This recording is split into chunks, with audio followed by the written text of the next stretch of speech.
네, 오늘로 77일 앞으로 다가온 총선을 전망하는 시간 총선 배틀. 오늘은 국민의힘 홍석준, 더불어민주당 송재호 의원과 함께합니다. 어서 오십시오. 안녕하십니까. 네, 네, 안녕하십니까. 안녕하세요. 네, 총선 배틀 본격적으로 시작하겠습니다.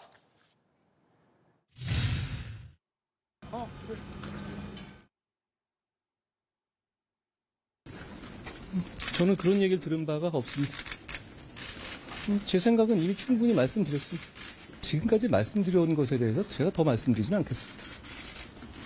어제 서천시장의 그 장면은 참으로 인상적이었습니다. 절규하는 피해 국민들 앞에서 그걸 배경으로 일종의 정치 쇼를 한 점에 대해서는 아무리 변명해도 변명이 되지 않을 것입니다. 네, 윤석열 대통령과 한동훈 비대위원장 사이에 충돌이 불거진 지 이틀 만인 어제 화재가 발생한 충남 서천의 화재 현장에서 윤 대통령과 한동훈 비대위원장이 만났습니다. 앞서 보신 것처럼 한동훈 위원장이 윤석열 대통령에게 90도로 인사를 하고 윤석열 대통령이 한동훈 비대위원장의 어깨를 치면서 친근감을 보이는 모습을 확인할 수 있었는데 홍 의원님 아무래도 윤석열 대통령과 한동훈 비대위원장 간의 갈등이 좀 고조되고 있다. 이런 상황 때문에 여권 내부에 좀 총선을 앞두고 위기감이 있다. 이런 얘기가 나오는 상황에서 어제 전격적으로 윤석열 대통령 한동훈 비대위원장이 화재 현장에서 만남을 가졌는데 이 부분 어떻게 보셨습니까? 예, 지난 주말에 좀 두 분 간의 갈등설이 네. 있어서 참 걱정이 좀 많았었는데 어제 그 서천 그 시장 화재 현장에서 만나고 특히 이제 올라오면서 대통령 전용 열차에서 뭐 여러 가지 좀 이야기를 좀 나누지 않았겠습니까? 그러면서 자연스럽게 그동안 좀 쌓였던 불필요한 뭐 오해, 뭐 의견들이 저는 좀 상당 부분 해소되는 중요한 좀 계기였다고 좀 네. 생각이 듭니다. 네, 갈등이 해소되는 중요한 계기였다. 네. 이런 말씀이신데 송재호 의원님께서는 어떻게 보셨습니까? 그 뭐 한동훈 비대위원장이 이제 90도 폴더 인사하잖아요. 대통령은 이제 어깨 두드리고 네. 이게 매우 상징적인 건데 비대위원장이 사실은 청와대로부터 좀 독립해서 뭔가를 좀 해야 되겠다 이렇게 생각을 했었을 텐데 그렇게 하는 순간에 이제 청와대가 대통령실이 그러지 마라. 그럴 거면 나가라 한 거 아니. 앞으로 그러지 않겠습니다고 이제 폴더 인사한 거고 대통령은 앞으로 조심해라 해서 어깨 두드린 것 같은데 이걸 저는 어쨌든 뭐 봉합도 필요하고 출구 전략도 필요했겠지만 이걸 꼭 화재 현장에 그것도 시장의 화재 현장에 가서 화재 현장에 갔으면 화재 현장부터 소위 여당 대표와 대통령이 잘 둘러보고 피해도 파악하고 그런 것에 대한 위로도 하고 이런 게 먼저 좀 선행이 되고 그 다음에 뭐 올라오는 열차에서 뭐 이렇게 하든 저렇게 하든 하면 되는데 그렇게 그 뭐 폴다 인사하고 이래야 되냐 쇼치고는 좀 저급한 쇼다. 저는 대통령이 참모들에게 좀 문제가 있지 않나 이런 생각합니다. 네, 이재명 대표도 얘기를 했습니다만 왜 화재 현장이었냐 뭐 이런 비판을 민주당에서는 하고 있습니다. 예, 일단 그 한동훈 비대위원장이 폴더 인사를 잘합니다. 원래 그 김정숙 여사, 김대중 대통령 그때 탄신 네. 기념일에도 가서 폴더 인사를 했는데 이제 물론 쌩까서 그렇지만 잘 하시는 거고. 그리고 저는 민주당이 모든 어떤 국민적 재난을 이태원 참사도 그렇고 서천 지금 시장 화재도 사실 대형 그 화재 아니겠습니까?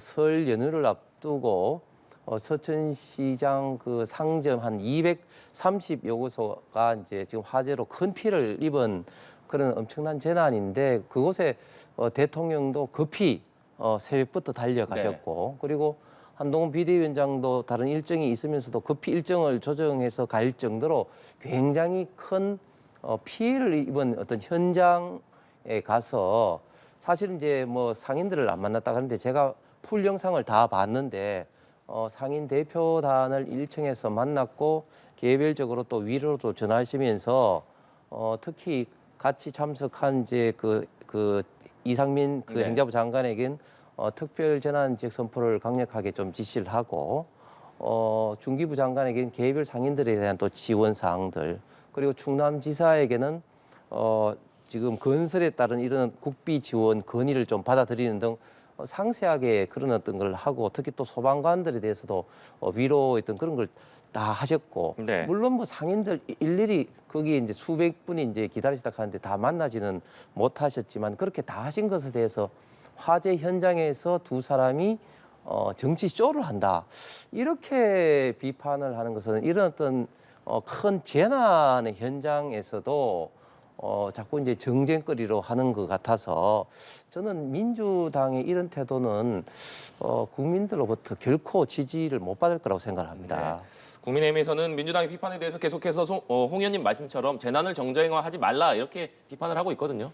재난을 정쟁화하는 건 아니고요. 다만 봉합도 하고 출구 전략도 쓰고 뭐 이해되죠. 그런 필요성. 그러나 꼭 그거를 화재 현장을 찾아야 하느냐 하는 문제의 하나 제기고, 또 화재 현장을 찾았으면 화재 현장을 찾은 사유에 보다 더 충실했으면 어땠을까. 그걸 좀 우선순위에 뒀으면 좋겠다 하는 그런 안타까움을 표현한 거고요. 그런 전반적인 정치 행위에 대해서 무슨 뭐 비판을 하거나 이런 거는 아닙니다. 장소 선정의 적절성, 또 장소를 선정했으면 그 선정 사유의 본질의 충실성, 이런 부분들을 우리가 지적을 한 거고, 다만 이제 이것이 어쨌든 한동훈 비대위원장이 구원투수로 등판한 거잖아요. 선발 투수가 잘 안 되니까 강서구청 그 보궐선거 패배에서부터 윤석열 대통령 지지도 가지고는 안 되니 서둘러 한동훈이라는 구원투수를 소위 투입한 건데, 또 한동훈 비대위원장으로서는 구원투수로 나가서 나도 윤석열 아바타다 이래서는 연장선상에서 안 되니 대통령과는 다른 모습을 보여줘야 되고, 나는 갈 길을 가겠다 그런 것이고, 갈 길을 가겠다 그러니까 대통령이 갈 길 가지 마라. 그거 안 된다. 또 이렇게 한 거고, 그렇게 해서 이 갈등이 나온 거 아닙니까? 그리고 그 갈등이 1차적으로는 소위 폴더 인사 꺾게 두드리는 걸로 서천 화재 현장에서 봉합한 거고, 이게 여기서 그치겠어요? 또다시 한동훈은 제가 비대위원장은 자기 갈 길을 갈수록 총선을 인식한다면 갈 길을 갈 수밖에 없을 거고, 그러면 또다시 윤석열 대통령으로서는 한동훈 비대위원장이 갈 길을 가면 갈수록 그건 내임덕을 의미하기 때문에, 그래서 저는 이게 이 여당발 이 소위 공천을 앞둔 이 권력적 현상이 상당히 우려되는 게 크다. 그렇게 저는 생각이 됩니다. 네. 갈등이 또 불거질 수도 있을 것이다 이렇게 얘기를 해주셨는데, 어제 의원님께서 말씀해 주신 대로 한동훈 비대위원장이 윤석열 대통령과 같이 열차를 타고 왔고 서울역에 도착해서 대통령에게 존중과 신뢰의 마음을 갖고 있다. 그 마음엔 변화가 없다. 이런 얘기를 했거든요. 이 예. 발언 어떤 의미라고 받아들이셨습니까? 예, 뭐 당연한 말씀이겠죠. 사실 한동훈 비대위원장과 윤석열 대통령 검찰에서 뭐 오랜 그 업무를 통해서 이제 신뢰관계가 형성됐을 뿐만 네. 아니라 특히 문재인 정부 기간 동안에는 채널A 수사 이런 걸 통해서 뭐 동지적 관계로까지 이제 형성된 분들이기 때문에 기본적인 어떤 인간관계가 보통 분들 사이하고는 좀 다른 어떤 그런 것이죠. 그렇기 때문에 한동훈 비대위원장과 윤석열 대통령이 앞으로 있던 뭐 갈등이 있을 수도 있지만 뭐 저는 이렇게 잘 풀어갈 수 있는 저는 기반이 된다고 생각하고 네. 저는 그 민주당에서 바라보는 태도가 숨을 쉬면 숨을 쉰다고 이야기하고 숨을 안 쉬면 안 쉰다고 이야기하는 투입니다. 두 사람의 의견이 좀 비슷하면은 봐라 한동훈 비대위원장 윤석열 아바타 아니냐. 그리고 의견이 다르면 이제 갈라진다. 이런 식으로 비판을 하는 것은 정말 적절치 못한 어떤 그런 어떤 비판이고 결코 국민들로부터 저는 지지를 못 받는 그런 어떤 비판적인 태도라고 생각하고, 특히 이재명 대표가 제가 아까 말씀드린 정치적인 쇼다 화재 현장에서 그렇게 이야기를 하는 것은 이런 어떤 재난 현장 앞에서 최선을 다해서 지원을 하고 피해 상인들에 대해서 복구를 지금 현재 노력하는 정부에 대한 정당한 어떤 평가는 아닐 것으로 확신합니다. 네. 그리고 아무래도 윤석열 대통령과 한동훈 비대위원장이 어제 만남을 가졌습니다만 이 장소가 화재 현장이었기 때문에 최근에 불거진 일련의 사태에 대해서 대화를 좀 충분히 나눴을 것이냐. 물론 돌아오는 열차 안에서 민생을 주제로 대화를 나눴다고 합니다만 한동훈 비대위원장을 비롯한 당 지도부도 윤석열 대통령이 추가적으로 회동을 가질 가능성은 얼마나 된다고 보십니까? 저는 뭐 앞으로도 뭐 충분히 네. 가능성이 좀 있다고 보여집니다. 뭐 여러 가지 어떤 앞으로 좀 주제가 좀 있으니까요. 네. 그렇지만 또 변수는 또 두 분이 워낙 또 뭐 타이트한 뭐 살인적인 일정을 소화하다 보니까 이제 그런 어떤 해동을 뭐 잡는 게 쉽지만 않겠지만 앞으로도 이런 여러 가지 어떤 이슈를 두고 저는 뭐 아주 격의 없이 만날 수 있는 그런 두 분의 관계이기 때문에 항상 뭐 어떤 그런 어떤 만남은 가능하다고 생각합니다. 네. 송 의원님께서는 어떻게 보십니까? 뭐 어쨌든 자주 뵙겠죠. 왜냐하면은 윤석열 대통령으로서는 이제 국민의힘을 공천 총선을 통해서 윤석열 정당으로 만들겠다 이렇게들 이야기하잖아요. 근데 그렇게 해서는 총선 승리의 가망성이 없으니 한동훈 비대위원장으로서는 소위 한동훈 비대위를 통한 국민의힘 색깔을 낼 테려고 네. 그러면 또 충돌은 불가피하게 소위 이어질 수밖에 없고 저는 김경률 비대위 사퇴 문제도 그런 연장선상에 있다고 봅니다.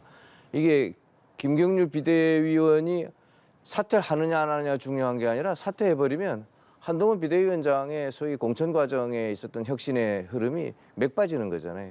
그러면 그건 윤석열 정당으로 만들 거 아니냐라는 비판에 자유로울 수 없는 것이고 그럼 사퇴시킬 수가 없죠. 그것들이 계속 그러면은 사퇴 또 시킬 수 없으면 시킬 수 없는 대로 또 사공천 아니냐. 그럼 또 청와대가 왜 당무에 개입하냐.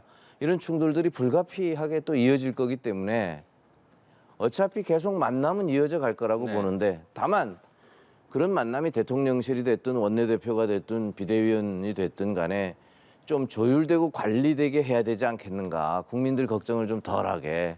그래서 다시는 이런 그 화재 현장 같은 데 가지 않게 여의도라고 하는 또 정치라고 하는 그런 국회라고 하는 테이블 안에서 이루어져서 그렇게 하는 것이 바람직스럽다 이렇게 생각하는 거죠.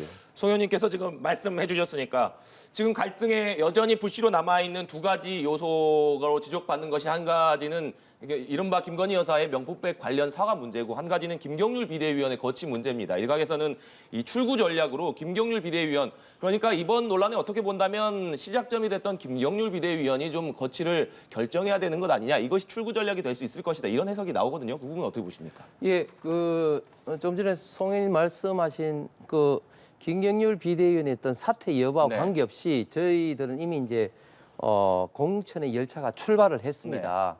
어제 2차 공관위 회의를 통해서 단수 우선 추천 그런 세부적인 기준을 정할 정도로 저희 이번에 어떤 공천 관리 시스템은 역대 국민의힘 저희들 역사적인 어떤 우파 보수 정당 어떤 역사에 비추어봐서도 굉장히 좀 체계적이고 시스템적으로 지금 할 그런 어떤 예상이고 좀 더 이제 그런 어떤 사항들이 좀 구체화되고 있거든요. 그래서 뭐 비대위원 한 사람 어떤 사퇴 여부하고 그런 거 관계가 네. 없고 그리고 지금 저 개인적인 생각입니다만은 김경률 비대위원 같은 경우는 이제 정청래 의원 지역구 마포에 출마하게 된다면 저희가 이제 2월 3일까지 후보자 이제 접수인데 그 비대위원은 잘 아시는 것처럼 이제 공관위에서 올라오는 최종적인 의사결정 기구입니다. 그렇기 때문에 심판이 과연 이제 플레이어를 겸할 수 있느냐 결코 겸할 수 없다.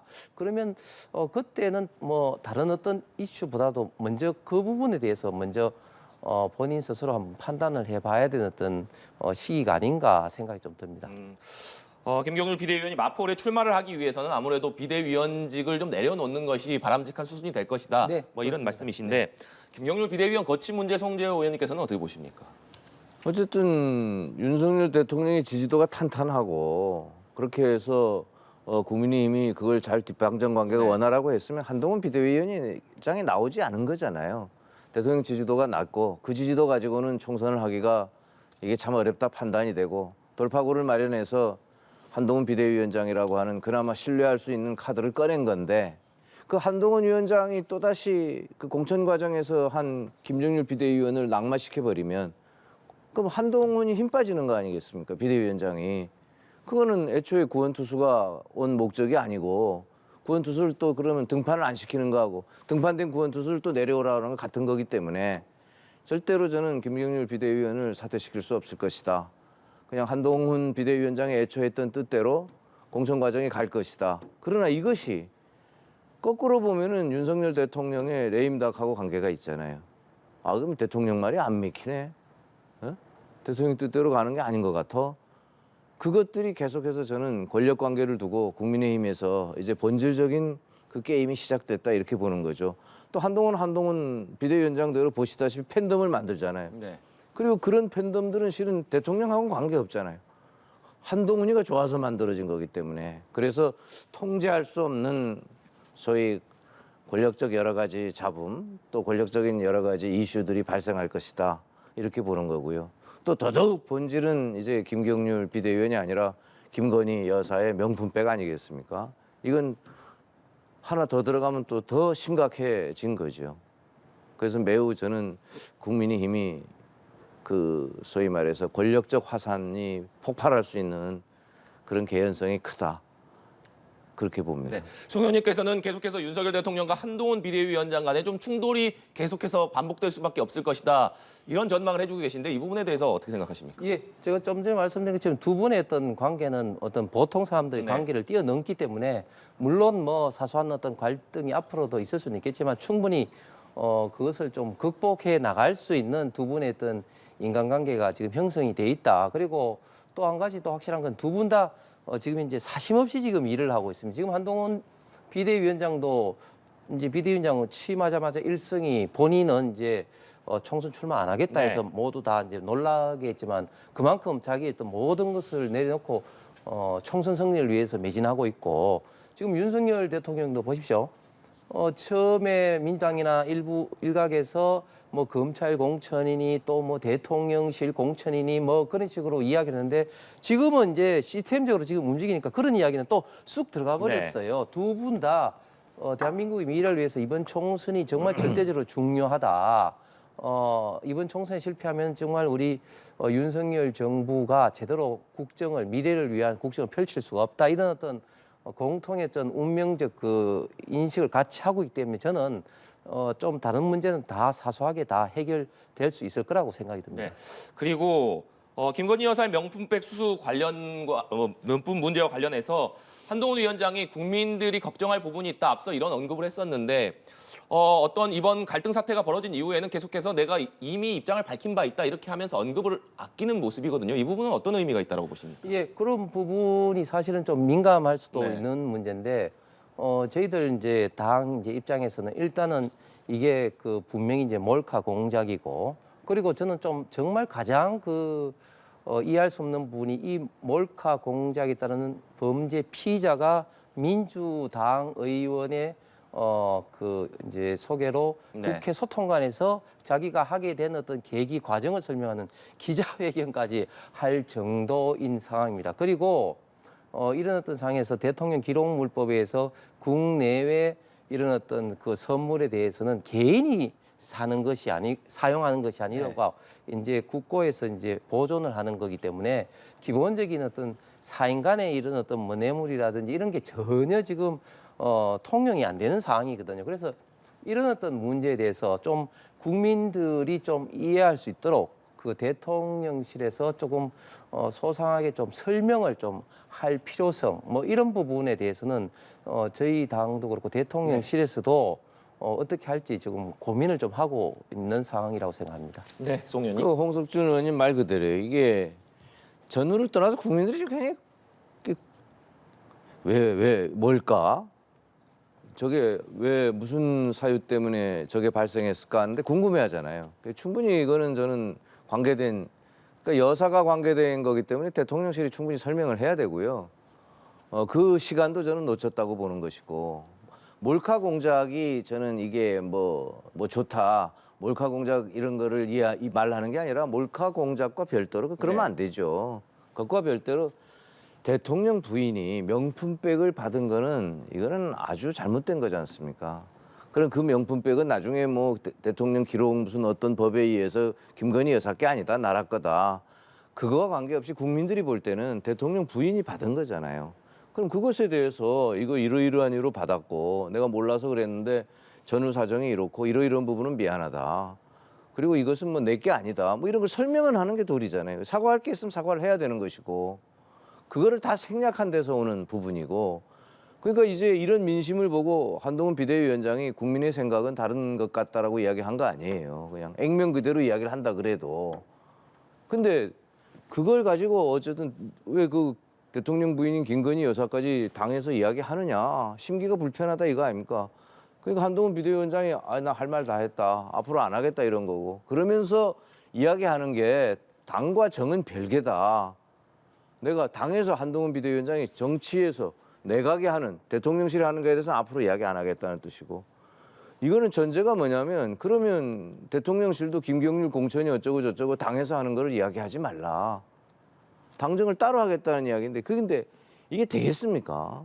아까 우리 홍석준 의원께서 이야기한 대로 어쨌든 그렇게 신뢰도 깊고 한 세월을 같이 살고 네. 위기를 극복하러 오셨다고 하는데 당정을 분리해서 한다는 게 저는 안 된다고 보고 차제에 이 김건희 여사 명품백 관련돼서는 전후 사정은 이렇고 이런 부분에 잘못된 건 이렇고 또 이것에 대해서는 사과하고 이렇게 쿨하게 넘어갔으면 좋겠습니다. 네.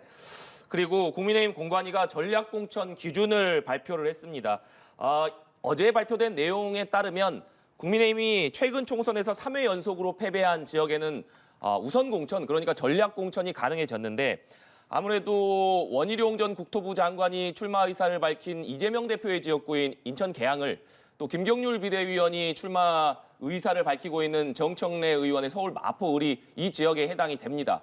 정용환 공관위원장이 기본적으로는 경선이 기본이다 이렇게 얘기를 했습니다만 아무래도 이런 원칙에 따라서 이 두 지역이 가장 관심 받는 지역 아니겠습니까? 그렇기 때문에 전략 공천이 이루어질 것이냐 이 부분은 어떻게 봐야겠습니까? 예, 일단 그 명확한 어떤 기준을 가이드라인을 네. 정하는 게 중요하기 때문에 3회 이상 연속으로 떨어진 지역은 뭐 전략 공천할 수도 있다고 이제 기준을 정한 것이고 단지 이제 그렇다고 해서 모두 정하는 네. 것이 아니라 이제 최대 그 50개 선거구라는 어떤 또 이렇게 리밋을 좀 정해 놓은 좀 상태입니다. 사실 이번에도 원희룡 장관 같은 경우는 워낙 이재명 대표 있던 상대방으로서 원희룡 장관이 뭐 돌덩이 치우겠다 이렇게 해서 많은 어떤 국민들 특히 네. 저희들 지지하는 어떤 청으로부터 어떤 많이 환호도 받았고 해서 큰 문제가 좀 없었는데 김경률 그 비대위원 같은 경우는 이제 조금 갑자기 조금 돼서 물론 이제 사전에 좀 정리 작업은 좀 했습니다만은 조금 의아하게 좀 생각했는데 어쨌든 이번에 공관위에서 명확하게 이기는 공천을 위해서 특별히 이런 어떤 연속 세 번 이상 패배한 이런 어떤 네. 기준을 좀 정했기 때문에 그런 어떤 문제점, 전략 공천에 대한 어떤 문제점을 상당히 좀 사전에 차단할 수 있는 장치를 마련하지 않았나 생각합니다. 네.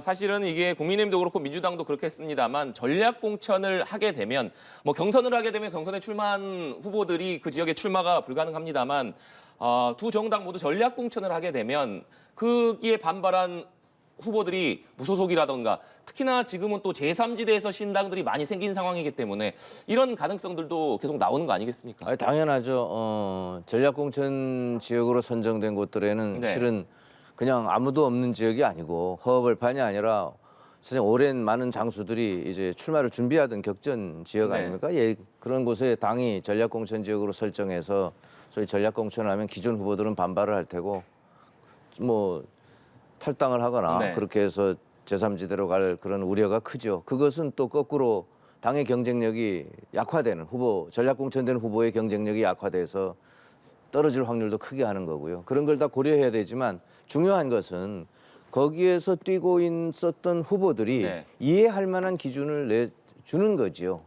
이러이러이러한 기준을 가지고 이렇게 하니 이해해 주세요 하는 거 아니겠어요? 저는 그런 충분한 기준을 뭐 민주당은 저는 뭐 나름 최선을 다해서 지금 내고 있다고 보고요. 국민의힘도 종전과 다르게 죄송합니다만 국민의힘이 전에는 뭐 낙하산이다 뭐다 해서 그렇게 위에서 내리꼽는 거를 많이 했는데 이제는 그렇게 하지 않겠다는 거 아니에요. 일정한 기준을 저는 제시하는 것 같고 저는 그런 것들은 매우 바람직하다고 봅니다. 네, 알겠습니다. 총선 배틀 다음 주제로 넘어가 보겠습니다.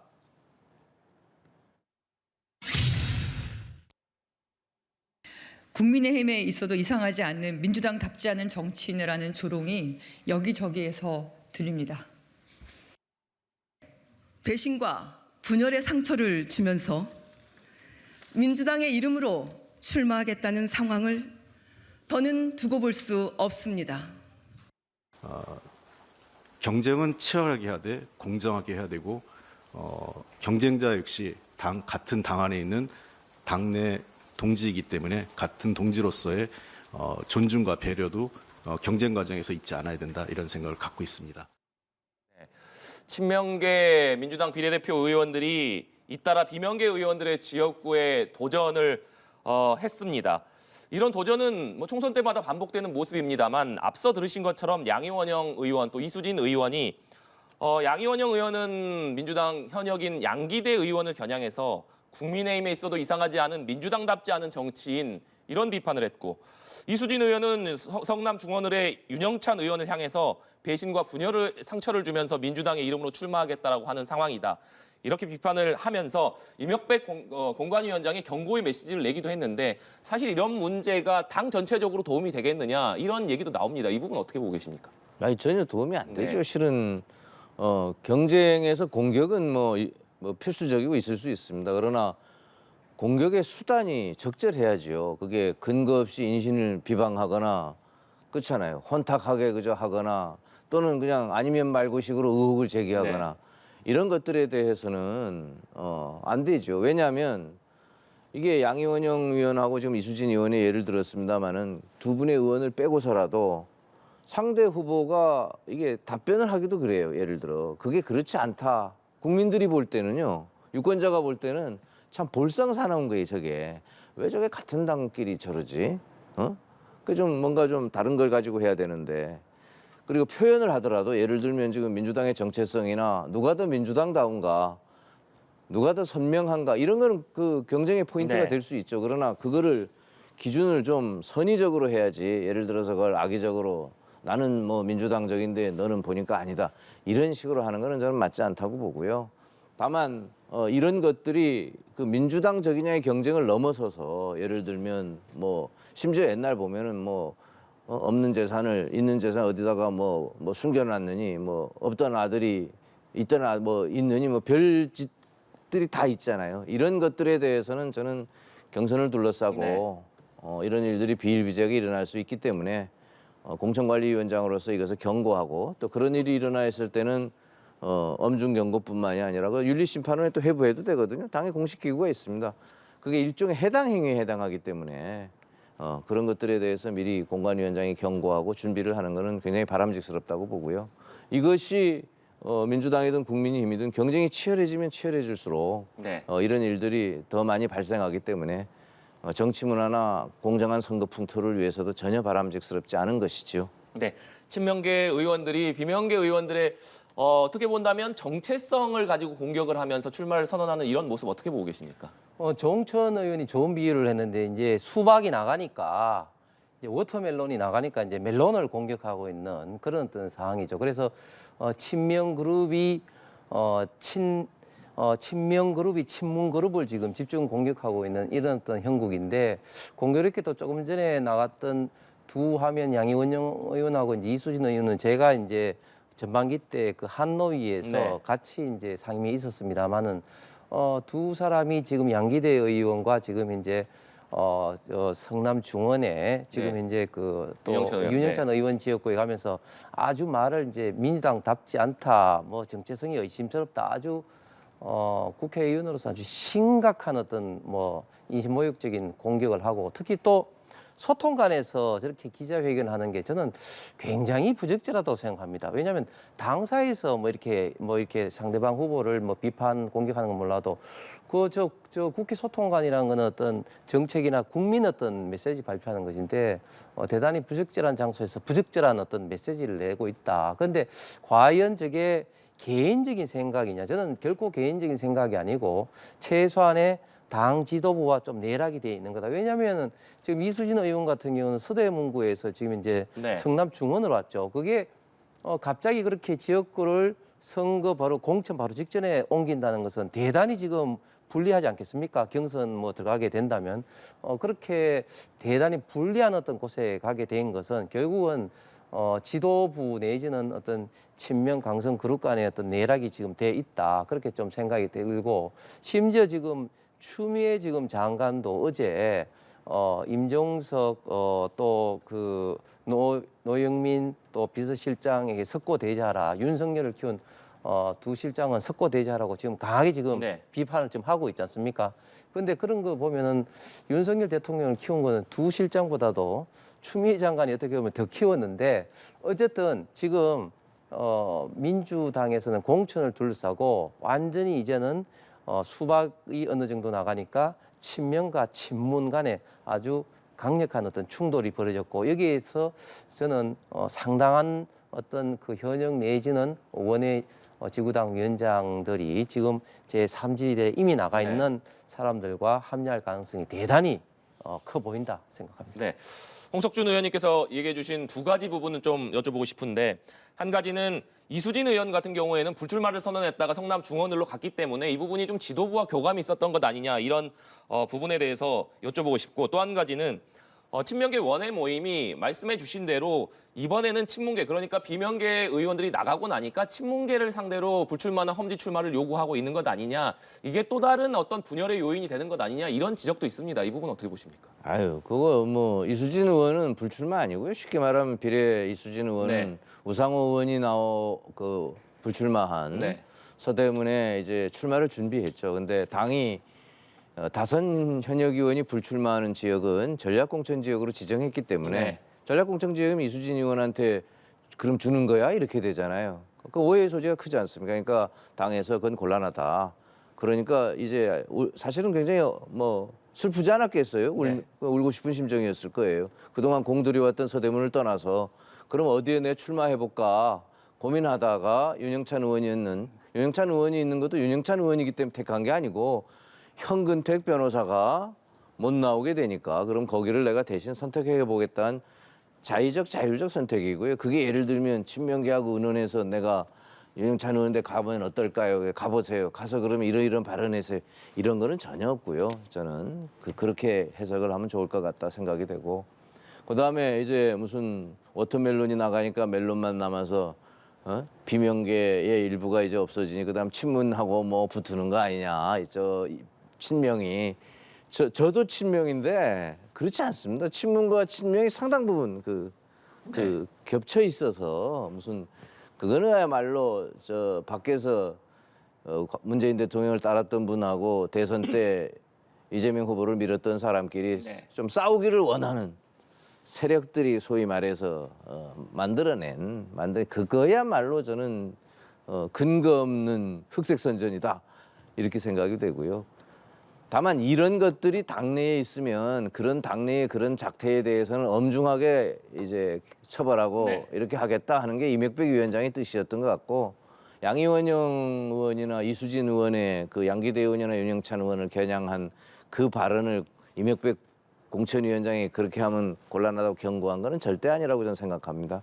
이미 우리 당 경선 지역이 특히 호남을 둘러싸서 이 민주당의 우세한 지역에서의 경선이 굉장히 파열음을 보이고 있거든요. 상당하게 곤혹스러운 형태들이 있고 유권자들이 민주당이 혁신한다고 하는데 혁신은커녕 지네끼리 저러고 있어. 저러니까 말이야 그 제3지대 정당이니 이런 것들이 나오지 않아. 이런 볼썽사나운 소리들이 많이 들리거든요. 이것에 대해서 이명박 위원장이 전국에서 일어나는 일을 내가 공관위원장으로서 다 알고 있다. 전부 다 보고받고 있고 살펴보고 있다. 이런 일이 그대로 지속되면 가만히 두지 않겠다. 경고를 준 거고요. 저는 그게 굉장히 잘했다고 생각합니다. 네, 알겠습니다. 그리고 오늘 민주당이 문재인 전 대통령이 당시 대표 시절 주도해서 만들어졌던 상징을 8년 만에 바꿨습니다. 새로운 당 로고를 만들었는데 8년 만에 총선을 77일 앞둔 시점에서 오늘 민주당이 심볼과 로고를 바꾼 배경 뭐라고 해야겠습니까? 저는 일단 딱 보면서 파란색에서 보라색하고 초록색을 넣은 거잖아요. 민주당이 좀 통합해보려는 노력을 좀 하고 그걸 국민께 보이고 싶었구나 하는 생각을 하고요. 빨간색 빼고는 좀 다 끌어안겠다라는 그런 의지 또 그러한 바람 이걸 담은 일종의 이미지를 하나로 통일한 이런 작업이라고 봅니다. 그게 이재명의 민주당을 더 만들기 위해서 그런 거 아니냐. 근데 이재명이 민주당을 만드는 거야 이재명이 대표니까 뭐 그거 당연하다고 하는데 그 민주당이 그냥 소위 흔히 말하는 친명 골수 이 강화가 아니라 정말 파란색에 더해서 녹색도 오라 그러고 보라색도 오라 그러고 뭐 이렇게 해서 더 큰 소위 바구니를 만드는 건다 하면 좋은 거죠. 또 그렇게 되길 바라고요. 네, 통합의 의지를 내비친 것이다 이렇게 해석해 주셨는데 홍석준 의원님께서는 어떻게 보십니까? 예, 민주당이 이제 문재인 대통령, 문재인은 민주당이 아니라 그 이재명이 민주당이다 이렇게 완전히 그 이미지를 변화는 어떻게 보면 이제 상징적인 어떤 조치라고 생각을 합니다. 사실은 이제 민주당이라는 당명은 사실은 바꾸기가 힘드니까 그러면 당명을 말고 바꿀 수 있는 게 저런 어떤 컬러라든지 로고라든지 기본적인 어떤 시안 심볼 아니겠습니까? 그러니까 굉장히 저것이 이제 상징하는 바가 크고 그리고 그저께인가요? 그 성남을 중심으로 그 원외 그룹 그 중에 이제 강성 그룹 중에 민주주의 혁신 운동인가 그런 어떤 그룹들이 임종석 비서실장 그 총선 출마에 대해서 비판을 했는데 그 소통관에서 기자회견할 때 그 현수막이 그 이재명 대표 그 비서진 중에 한 사람으로 그게 이제 그 현수막이 이제 왔다는 것이 언론 보도에 나왔지 않습니까? 그러니까 이런 것들이 결국은 지금 이재명 대표하고 아주 지금 밀접하게 관련이 돼 있다. 이번에 지금 사실 총선에서는 민주당엔 굉장히 자체 경쟁이 치열합니다. 왜냐하면은 지금 그 의원이 되실 분들이 기존 현역 의원 외에 또 의원을 떨어진 낙선자들 또 지방자치단체 장애 낙선자들 그리고 문재인 정부 뭐 장차관들 그런 어떤 그룹들이 계속 있다 보니까 경쟁이 치열하기 때문에 이때 제대로 이재명 대표를 따르는 어떤 사람으로 구축하겠다 이런 것이 제가 볼 때는 이재명 당 대표의 강력한 의지고 뭐 그런 측면에서 조홍천 의원이라든지 이원욱 의원이 이야기했지만 뭐 통합 비대위는 절대로 받아들이지 않고 나가는 사람들은 속으로 이재명 대표가 이제 잘 됐다 이런 어떤 생각까지 좀 들 정도로 전혀 이제 잡을 어떤 노력도 안 했다고 이야기를 하자고 있지 않습니까? 그렇기 때문에 이번 기회를 통해서 확실하게 이제 이재명 어떤 체제를 만들겠다 이런 표현이 어떤 상징물을 어떤 교체에도 다 담겨져 있다고 생각합니다. 네. 마지막으로 최근에 국민의힘을 탈당한 이현주 전 의원이 민주당에 과연 복당할 것이냐 이것이 관심을 끌고 있습니다. 이현주 의원 민주당에서 재선 의원을 했고 바른미래당을 거쳐서 국민의힘에 갔었습니다만 최근에 국민의힘을 탈당을 했는데 이재명 대표의 권유로 민주당 복당을 제안을 받았고 이현주 전 의원은 이 복당을 할지 말지 아직은 고민 중이다 이렇게 밝혔습니다.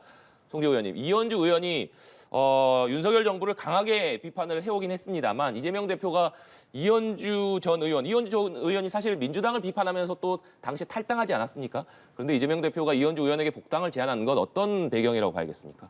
이현주 전 의원은 뭐 저는 뭐 만나보지도 않고 모르겠습니다만 아마 듣기로는 문재인 정부도 날카롭게 비판하고 그래서 민주당을 탈당해서 국민의힘 가서는 또 윤석열 정부를 날카롭게 또 비판하고 이제 와서는 또 국민의힘을 탈당해서 민주당을 이제 올지 말지 모르겠다 뭐 이런 것 같은데요.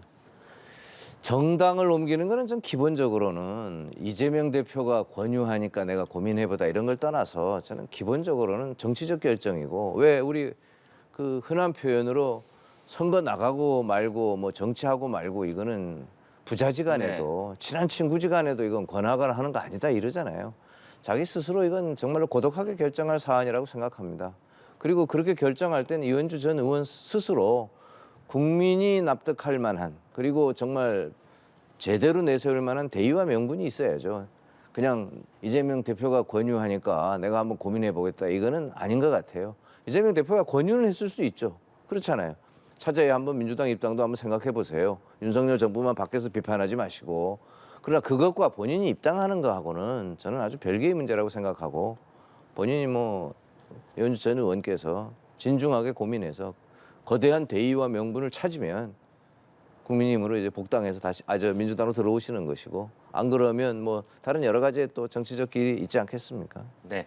홍석준 의원님께서는 이재명 대표가 이현주 전 의원에게 왜 복당을 제안했다라고 보십니까? 결국은 지금 뭐 웬만한 민주당 의원들보다 한 10배 정도 지금 윤석열 정부에 대해서 공격을 많이 하니까 어떻게 보면 좀 상징적인 존재로 어떤 영입을 하고 싶어하는 그런 어떤 마음이 있을 텐데 저는 정치인이라면 일단은 본인이 한 말에 대해서 시간이 어떻게 되든지 간에 좀 되돌아봐야 된다고 생각하는데 이현주 의원이 민주당을 탈당하면서 엄청나게 그 비판을 했는데 결국은 저희 당에서 부산에 내려가서 부산에서 이제 당선이 못 네. 되고 이런 과정에서 이제 좀 돌아서면서 계속해서 또 윤석열 정부에 대해서 좀 쓴소리 아주 강한 비판을 쏟아져 이때까지 냈는데 그러면 지금까지 어떤 비판이 완전히 지금 뒤섞여가 무엇이 그러면 이현주 의원의 정체성이냐 결국은 본인이 자리를 못 잡기 때문에 거기에 대한 어떤 불만으로 결국은 또 당을 탈당한 것이 아닌가. 본인이 지금까지 많은 어떤 정치적 멘트를 해왔던 것에 대한 어떤